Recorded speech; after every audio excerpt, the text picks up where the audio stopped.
Hello and welcome back to Read Becca. This is my weekly catch up on everything I read, everything I'm currently reading, and everything I'm looking forward to reading.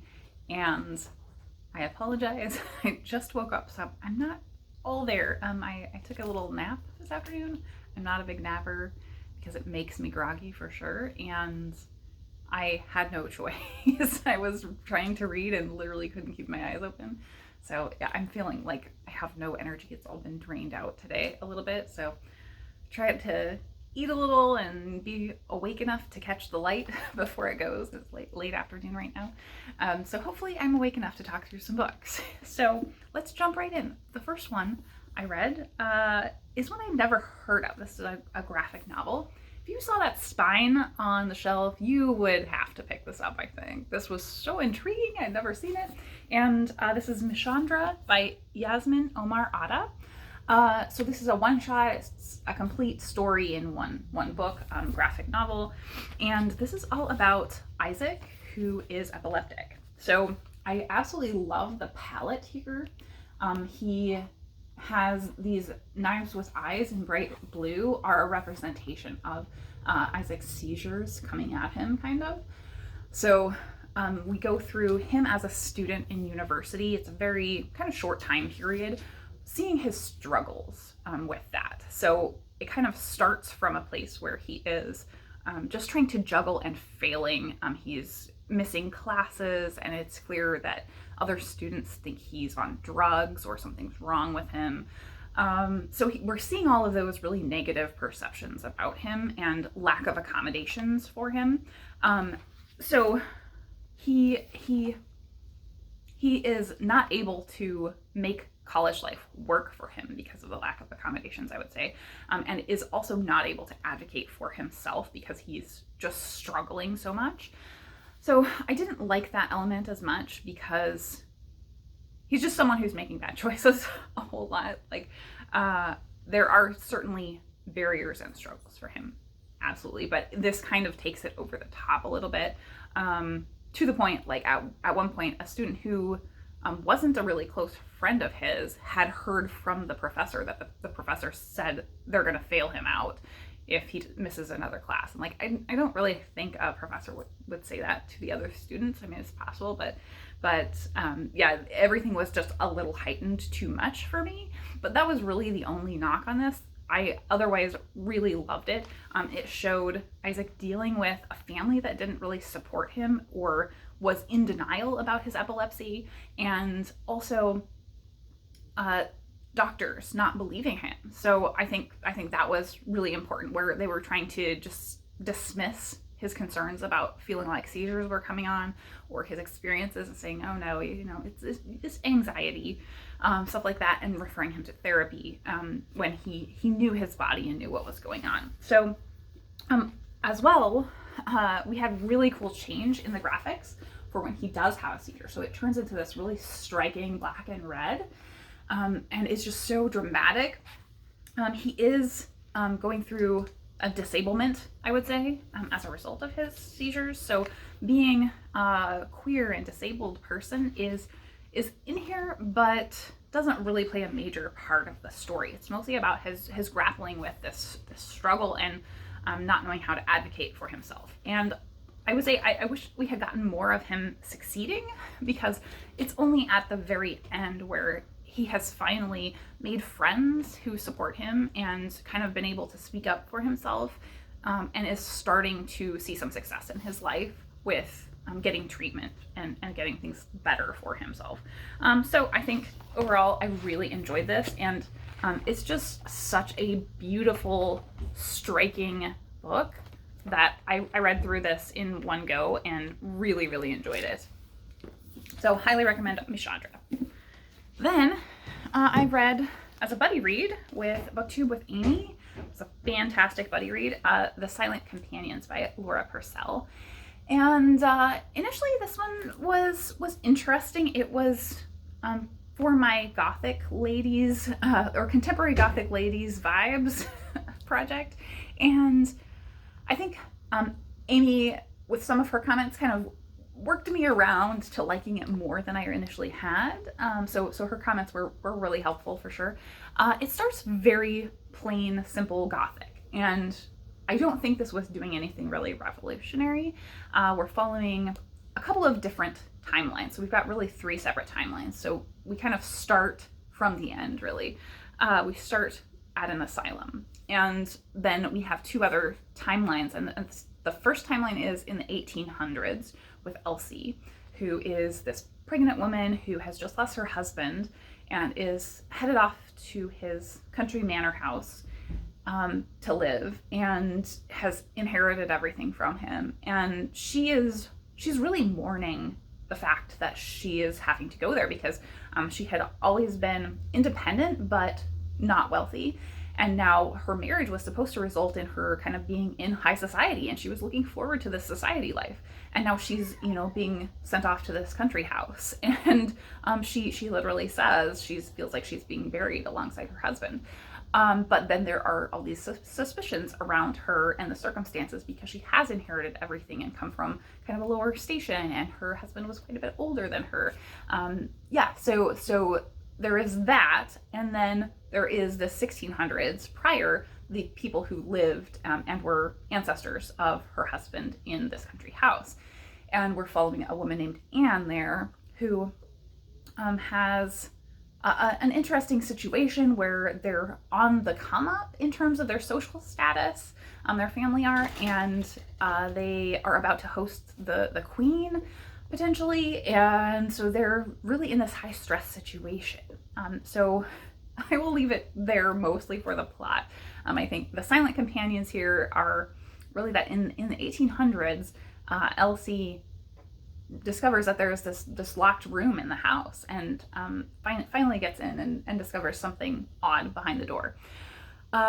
So in terms of what I thought of this, I think the main thing that was good about it, that was my kind of charitable reading of it, is that it's doing things I've seen before. The only thing that I think it was trying to do maybe is really spotlight negative stereotypes. So this is over and over and over engages with these negative stereotypes, like women as witches, women having hysteria, things like that. And I think it just really magnified those and kind of called them out to the forefront, but then didn't do anything with them. So it didn't go far enough, and it didn't subvert them in any way. So I think that was interesting, but it didn't do enough for me to love this book. It was a very slow-paced, typical Gothic starting out. Like, there was not really much going on. It was all plotting background, and I couldn't get behind the characters enough to really be into it. The characters were all very, very samey. Like, all of the guys were overbearing, controlling dudes. All of the women were like really high-strung. So it was this kind of very samey characters. And then as it got toward the end, though, the last like 25% was just completely compelling and page turning. So the plot did really pick up there once we got into what was really going on. And I think delivered there, but then I wound up really having, I think I enjoyed the reading experience, but I had ideological problems with the ending.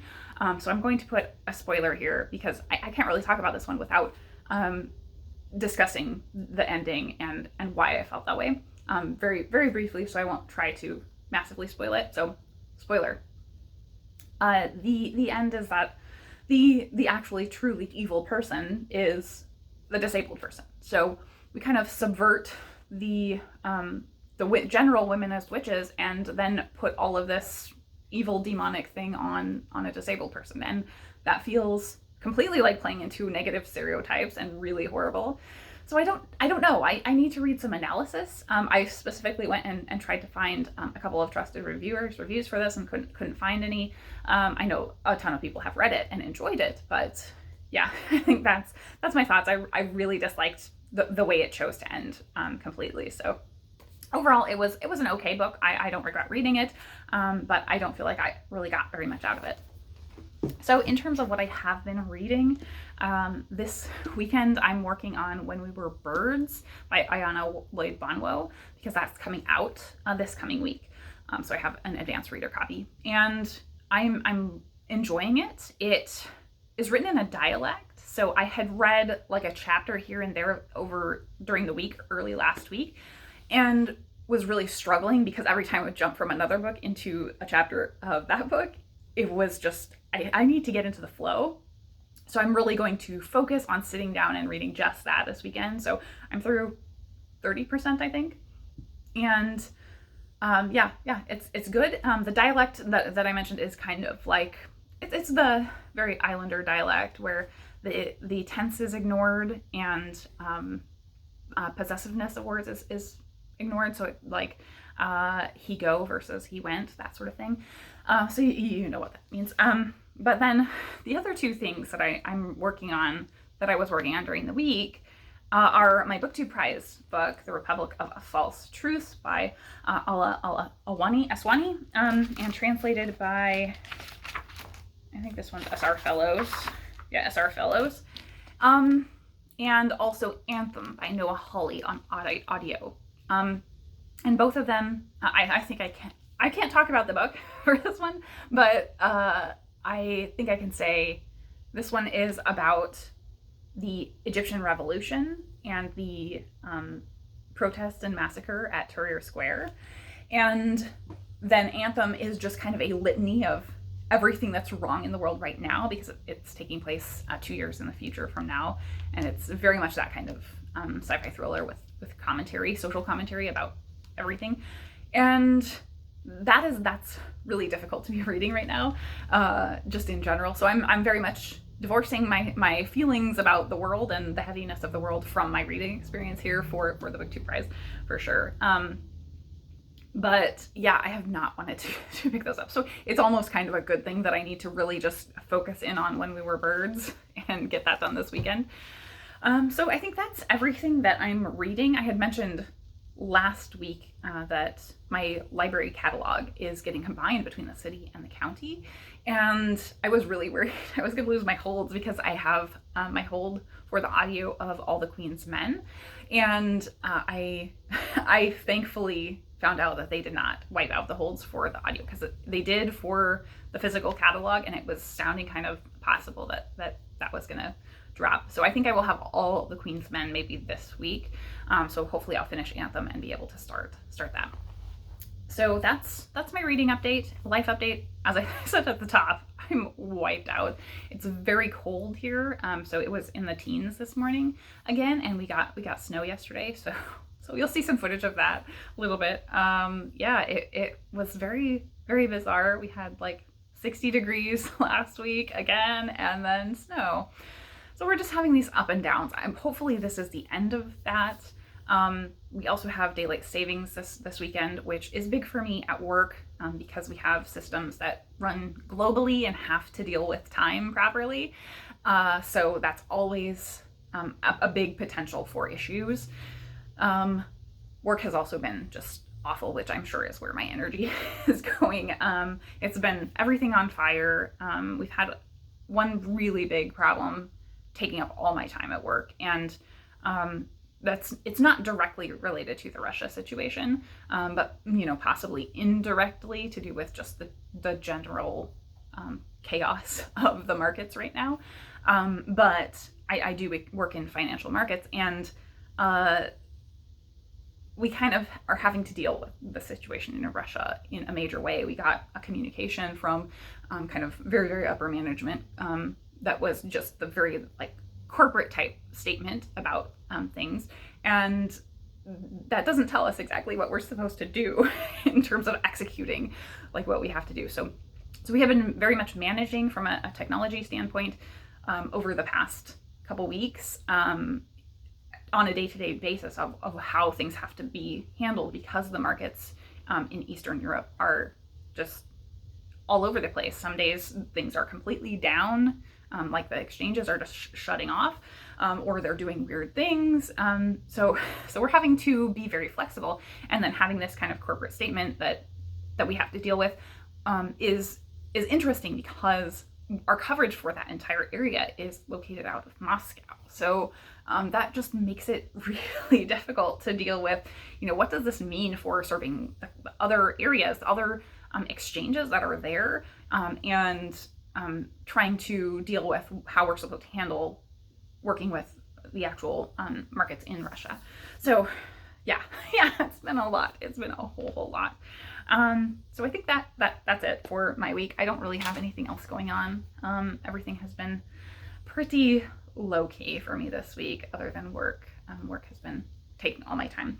In terms of recommendations, so just in general, I have to say everybody's Women's Prize videos, like it's like, who said this? I can't remember who said it. It's like Bookish Christmas. I've seen, I think Booker International stuff is going on, but I'm so behind. I got to the Women's Prize stuff yesterday, on Friday, and had not been spoiled somehow because I've been so like sucked into work stuff and not paying attention to anything else in the world. So all the all the Women's Prize booktube videos have been amazing. I think Eric Carl Anderson was somehow the first that I saw, but I've seen so many great ones. Bob the Bookerer had a great one.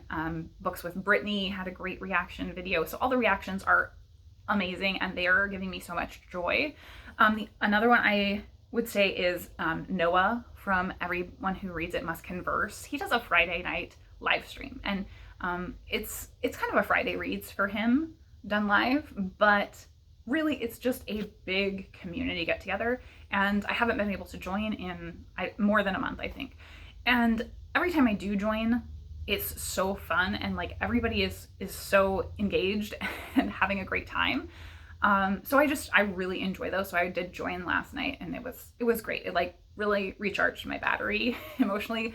Noah, if you have never seen his channel, he's very like extroverted and I don't know, gregarious maybe, very like charismatic. I would say he can talk your ear off really. I think he could just ramble on about a topic, and reads really experimental and thought-provoking books, I think. So he always has something to say about those books that's really intriguing. And I think based on the stream last night, I'm going to put King Rat on my TBR for next month because I really want to get to it. They're reading Shogun coming up. And I don't have Shogun, but I do have King Rat on my shelves. And then my one recommendation for the week is Let's Eat. It is a little short film. I think it's like 8 minutes, an animated short that I think it went around a while back. And I want to say I had watched it previously, but I just saw it kind of scrolling through stuff and was like, what is that? And so I had vague memories of maybe seeing it, but otherwise, if it hasn't gone around, you should watch it. It's fantastic. So it's about this Chinese American mother and her daughter, and them sharing this bond through both when they're in good times and bad, and when they're kind of butting heads, but always over food. And so it shows the connection of food between people and how that is part of a relationship almost. So yeah, I really want to recommend that you watch that short film. It's so good. So I will link that down below. So that is everything for me this week. As usual, I have rambled on too much. So let's get to the cat footage. I set up a box because Coco has not been cooperating with nebulizing, and everyone else, this is not Coco, that's Rue, has been wanting to get in the box. Coco does not like the box though.